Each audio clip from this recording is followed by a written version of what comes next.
Nii nagu me siis juba sisse juhatasin, siis mees, kes on tõenäoliselt teinud päris mitmeid valikuid. Ja üks valik on olla täna see mees, kes käib vaatamas, kas istutakse 8 tundi laua taga ja tehakse tööd või mitte. Vaevalt see su töö on, Art. Aga valikutest ma usun, et sa räägid. Nii et Art Lukas.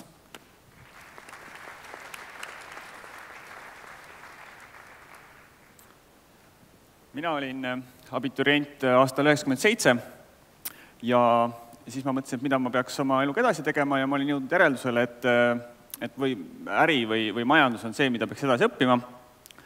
Tartu mulle ei meeldinud sellel ajal lihtsalt põhimõtteliselt. Ja siis oli valikud, kas Tallinna Tehnikaülikool või EBS. Ja isa mul korra küsis ka, et äkki tahad välismaale minna ka või, et kuna tema oli välismaal õppinud. Aga sellel ajal ma ei olnud nagu selleks üldse valmis kuidagi ja ma ei mõelnud selle peale tõsiselt. Ja siis see oli veel see aeg, kus need riigieksamid juba olid, aga matemaatika riigieksam oli alles, seda katsetati ja see ei kehtinud veel. Et siis pidi minema kooli ja tegema eraldi need testid selleks, et saaks veel ikka sinna ülikooli sisse või saad teada, kas saad sisse. EBS-i oma oli esimene ja see nägi nii välja, et minu meelest oli umbes 1 lehe peal. Seal istusime seal ruumis, eks ole. Ma tegin selle siis ära, ma tundsin, et ei ole nagu eriti raske. Vaatasin, et mul on tehtud, et kõik teised istuvad veel. Üle poole ajast on ka veel alles.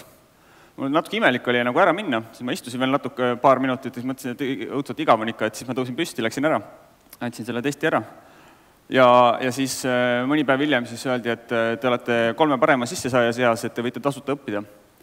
Ja sellel ajal ma veel ei teadnud, kas ma TTÜ-sse sisse saan või ei saa, et seal testi tulemusi veel ei olnud, aga mõtlesin, see oli ikka liiga lihtne, et sinna kooli ma ei lähe. Ma selles mõttes olin peaaegu EBS-i minemas, aga ei läinud. Ütlesin ära, nad olid väga pettunud, et kuidas nii, aga ma juba teadsin selleks ajaks, et minu jaoks on väga oluline see, et oleks piisavalt palju konkurentsi minu ümbritsevate õpilaste hulgas, seda ma olin juba keskkoolist nagu piisavalt aru saanud, et muidu ma ei õpi, et ma pean pingutama selle pärast, et mitte teistest halvem olla. No ja siis ma läksin TTÜ-sse ärikorraldust õppima ja siis ma nüüd otsisin siit, et kas ma leian mõne pildi ka kõvakettal sellest, kuidas ma koolis olen, pilte ei olnud. Ainuke pilt, mis ma leidsin sellest ajast nii kiiresti üles, oli see, kus ma olen siin Tallinna Ülikoolide väitlusklubist. Tõstke käsi, kes tegeleb väitlusega aktiivselt koolis praegu. Palju õnne. Ma võin teile kinnitada, et 10 aasta pärast saate aru, et see on enam-vähem nagu kõige kasulikum asi, mida te üldse nagu oma koolist kaasa saite Eestis. Ja minu puhul kehtib see ka ülikooli kohta, et ega ma suurt midagi muud sellest ülikoolist nagu väga ei mäleta. 3. kursuseks olid kõik inimesed, me olin päevaõppes, 3. kursuseks olid kõik inimesed läinud peaaegu kõik tööle täisajaga, sellest sai ülikool aru, et siis loengud hakkasid toimuma õhtuti. Ja siis aasta enne seda lõpetamist läksin tööle Hansapanka ja kui ma olin selle diplomi kätte saanud, see oli 4-aastane bakalaurus veel, siis mul oli küll see tunne, et ma rohkem nagu vist ikka ülikooli ei läheks seda magistrit tegema või midagi sellist. Ja põhjus oli selles, et see oli lihtsalt niivõrd elukauge, nagu täiesti uskumatult, et sellega ei olnud nagu peaaegu mitte midagi, see oli niisugune silmaringi avardamise mõttes ja üldine intellektuaalsus ja selles mõttes oli tore, aga tal nagu sellega, mida me tööl tegime, ei olnud peaaegu mitte mingisugust pistmist minu meelest sellel ajal, või vähemalt ma ei saanud sellest aru. Ja Hansapank oli vastupidi nagu sellel hetkel, nagu tänasest nimega Swedbank oli suurepärane organisatsioon, sest nad tohutult palju tegelesid inimeste arendamisega ja andsid hästi palju võimalusi nii koolituda kui kõiki muid asju teha ja ma avastasin, ma õpin tööl niivõrd palju rohkem ja tegin suhteliselt nagu kiiret karjääri ja kõik oli, see oli see tõusuaeg ja kõik oli nagu tore. Ja siin ma siis nüüd olen, see on aastast mingi 2018 pankurina esinemas lipp sees ja puha. Ja olin juba siis selleks mingi 7-8 aastat peaaegu töötanud, 7 aastat vist töötanud. Aga siis oli juhtunud juba selleks ajaks, kui ma seal esinesin selle pildi peal, selline lugu, et pank oli nagu nii usin inimeste arendamises, et muu hulgas nad saatsid mind aastal 2007 välismaale ühte ülikooli, ühte niisuguse arendusprogrammi, mis pangal oli tehtud. Ja see oli üks maailma tippärikoole. Ja me olime seal ainult 10 päeva, Aga see, mis ma seal nägin, millised olid õppejõud, millest räägiti, muutis minu arusaama sellest, et kas ma peaksin veel minema ülikooli või mitte või õppima üldse kuhugi nagu 180 kraadi. Et mul tekkis nagu hoopis teistsugune arusaam sellest, mis see võiks olla, mida ma võiks õppida ja mida mitte. Mis tähendab seda, et mul tekkis nagu see kange isu siis ennast ikkagi veel proovile panna ja harida ja ma hakkasin selle nimel tegutsema, et ma saaks minna sellisesse kooli. Ja see on päris pikk protsess reeglina, siuke 1,5–2 aastat nagu rahulikult. Aga ta lõppes sellega, et aastal 2009 pakkisin autosse nii palju asju, kui sinna mahtus ja sõitsin 2500 kilomeetrit, mis on siis loode suunas, et minna siis kooli. Ja selle kooli nimi on INSEAD. Nüüd, kes on kuulnud varem sellist kooli nagu INSEAD? No, 1, 2, mõned üksikud iganes. Kes tahab minna õppima äri või majandust? Oluliselt rohkem. Okay. Harvardit on keegi kuulnud? No te vaatate seriaale ja igasugu asju, et seal ikka öeldakse, eks ole. INSEAD, see on nüüd Financial Timesi ranking ja see ei ole mitte see ranking, mida tehakse nagu uurimistulemuste põhjal või niimoodi, kuigi nad tõenäoliselt kattuvad osaliselt. See on ärikoolide ranking ja seda tehakse selle põhjal, et kui edukad on õpilased pärast seda, see on magistriõppe siis ranking, MBA ranking.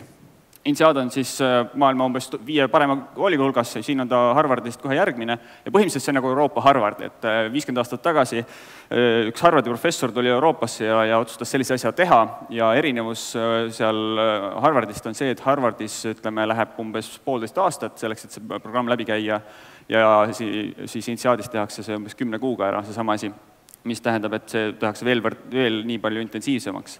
Ja ta on omapärane kool sellepärast, et tal on 2 siis nagu seda maja, põhimõtteliselt üks on Prantsusmaal ja teine on Singapuris, tegelikult 3 on Abu Dhabis ka, aga seal magistrandid ei käi. Ja iga 2 kuu tagant võib siis valida, et kus sa tahad jätkata, et sama programmi jookseb mõlemas kohas ja on selline maailmaülikool. Ja ma käisin sellest 2010, ma lõpetasin selle, ongi 10 kuuga. Ja no, mis seal siis nüüd oli, kui ma võrdlen seda, kui ma käisin Eestis ülikoolis ja kui ma käisin selles õppes, et mis seal oli nagu erinevus? Ma ütlen, põhimõtteliselt see erinevus on nagu öö ja päev.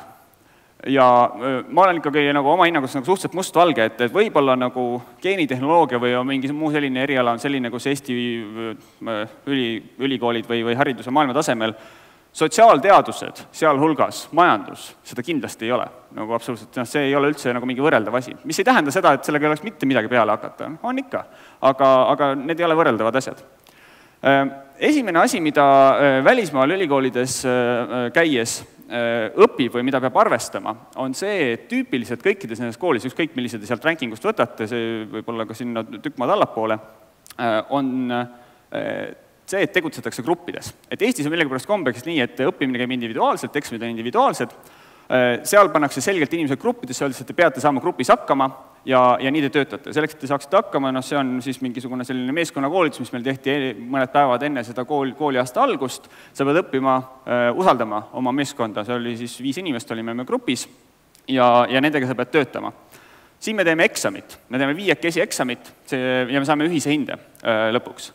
Kõikides ainetesse päris nii ei olnud, mõnes asjas tuleb nagu üksikult ka midagi teha, aga alati on mingi kombinatsioon, et sa pead tegema tiimiga koos. Nii et kui teile meeldib teiste inimestega töötada, siis ärge minge välismaal kooli, sest põhimõtteliselt kõik sellised kõvemad koolid välismaal reeglina tegutsevad niimoodi, et sunnitakse töötama gruppides.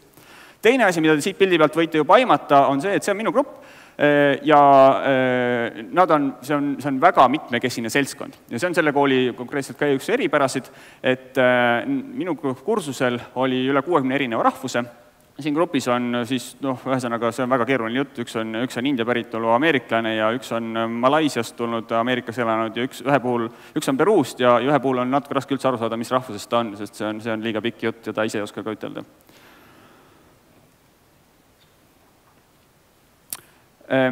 Teine, 3, ma ei tea, mitmes asi, mida peab arvestama, et kui te lähete mõnda sellisesse kooli, mis seal rankingu ülemises otsas on kindlasti, siis see intensiivsuse aste on selline, et kui te olete Eestis käinud koolis, te ei kujuta seda nagu õigupoolest ette. Et kui ma kuulen, et Eesti tudengid kurdavad, et neil on palju õppida, siis tegelikult see on mingi nali ja see ei ole see, mida ainult mina räägin. Käisin eile lõunat söömas ühe tuttavaga, kes praegu õpib Uppsala ülikoolis magistratuuris Rootsis ja kes rääkis sama juttu, et kuidas nad oma grupiga tegid kella 2 öösel grupitööd, et nagu kursuse tööd ära teha ja niimoodi nagu päevade kaupa järjest põhimõtteliselt või mingi perioodi ja nii see käibki. Ja minu sama asi, et see intensiivsusaste, kui palju sa reaalselt tööd teed, on nagu tohutu kõrge võrreldes sellega, mis ma siin tegin. Isegi ma olen võrdlus olen toonud, on see, et ma õppisin seal koolis selle 10 kuu jooksul, ma pidin tööd tegema iga päev umbes nii palju, kui ma tegin siin eksamisessiooni ajal. Kui teile õppida ei meeldi, siis ärge minge sinna kooli. Ei ole vaja. Ja muidugi õppejõudude tase on nagu tohutult kõrge. Suurepärane. Nad kõik, peaaegu kõik, mõned üksikud erandid võib-olla on, aga nad on väga kõvad sellised show tegijad ja see on nauding selles kogu selles asjas olla. Ja siin muidugi tuligi see erinevus sisse, et võib-olla ka TTÜ, sel hetkel, kui ma ütlesin, et oli väga elukauge, see konkreetne programm on nagu väga-väga praktiline, elulähedane, nii et siin me tegelikult teeme praegu, see oli mingi ettevõtluskonkurss, mida me nädalavahetusel veel lisaks oma muust ajast käisime tegemas ja sa kõike teedki nagu päriselt, või teedki õigupoolest päriselt, et see piir nagu õppimise ja päris nagu äri alustamise või millegi tegemise vahel on peaaegu olematu. Nüüd, see ei tähenda seda, et see oleks nagu, kui ma ütlen, et õudselt palju peab tegelikult tööd tegema, pingutama, et nagu ka varem öeldud, ega see ei tähenda seda, et mingit pidu ei oleks või midagi, seda jõutakse ka teha, inimvõimetele tegelikult piire ei ole põhimõtteliselt, mis puudutab vähemalt pidutsemist. Aga üks asi, mis siit võib-olla pildi pealt võiks veel juurde tulla, et mida peab arvestama jällegi, sellises seltskonnas te õpite väga palju suhtlema inimestega. Oluliselt rohkem kui meil, kuigi meil on ka tudengipeod ja tore, aga selline teadlik nagu selline networkimine, kontaktide loomine, uute tutvuste leidmine, inimeste tundma õppimine. Eestist minnes tegelikult see on ikkagi väga, see nõuab ikka õppimist. See ei tundu meile ikka üldse normaalne ausalt öeldes. Ja tagasi tulles muidugi, kui ta peaks tagasi tulema, siis šokk on veel suurem, kui te näete, mis toimub. Aga harjute ära. Ja nii et jällegi, kui te põhimõtteliselt ei taha teisi inimesi näha ja suhelda, ärge minge välismaale ülikooli. Üks suur boonus, mida mina isegi ei läinud siin alguses püüdma, ma läksin tegelikult sellepärast, ma tahtsin tõesti väga hästi õppida ja ma tahtsin nagu häid õpetajaid. Ja mõnes mõttes nagu boonusena tuli see, et mul on tänaseks selline võrgustik tuttavatest üle kogu maailma. Siin on inimesed, kes siis agiteerivad seda, et peaks tegema Hiina nädala veel sellise, see on sellised erinevad teemanädalad, et kuna inimestel ikkagi tundub, et aega on veel liiga palju, hoolimata sellest, et nad õpivad ööpäev läbi, et siis nad teevad ka selliseid asju. Et mul on praktiliselt igal pool maailmas keegi tuttavad. Ja just aasta lõpus me peame minema nüüd Ameerika läänerannikule pulma ja eelmine aasta me käisime ka Ameerikas pulmas, teise grupi venna pulmas ja siis me just arutasime elukaaslasega, et keegi võiks Aasiasse ka, nagu Aasias ka abielluda, et või Aasiasse tahaks ka reisida ja võiks mingi hea põhjus olla selleks ja näe imet, 2 päeva tagasi tuligi postkasti, et juulis tuleb minna Lõuna-Indiasse, 3 päeva kestab pulm. See on mõnes mõttes nagu lihtsalt tore, aga see on ka väga praktiline, et kui mul oleks vaja kuskilt mingisuguseid kontakte ükskõik mis riigis, siis mul tõenäoliselt on olemas mingi võrgustik, kuhu ma saan pöörduda ja sellega tegeleda. Siin ma olen lõpetanud oma kooli selle pildi peal ja ma võin kõigile soovitada väga, kui teil on vähegi võimalust minna heasse kooli ja panna ennast proovile ja õppida seda kõike, siis tehke seda. Minge nii heasse kooli, kui te vähegi saate ja ma saan aru, et inimestel võimalused on väga erinevad, minul endal samamoodi on olnud nagu võimalused tegelikult väga erineval tasemel ja ega ma ei teadnud nagu tükk aega, et kas ma suudan üldse seda asja endale lubada, kas ma sellise kooli nagu finantsiliselt ja kõikides muudes nagu plaanidesse suudan oma ellu panna. Aga elu näitab ka seda, et see on hästi palju plaanimise küsimus ja hästi palju tahtmise küsimus ja kes vähegi tahavad, siis need võimalused olemas, nii et ma väga soovitan kõigil, et tehke oma parim või lihtsalt proovige. Kui te vähegi saate, siis minge mõnda väga heasse kooli ja te ilmselt ei kahetse seda kunagi. Aitäh, Hart!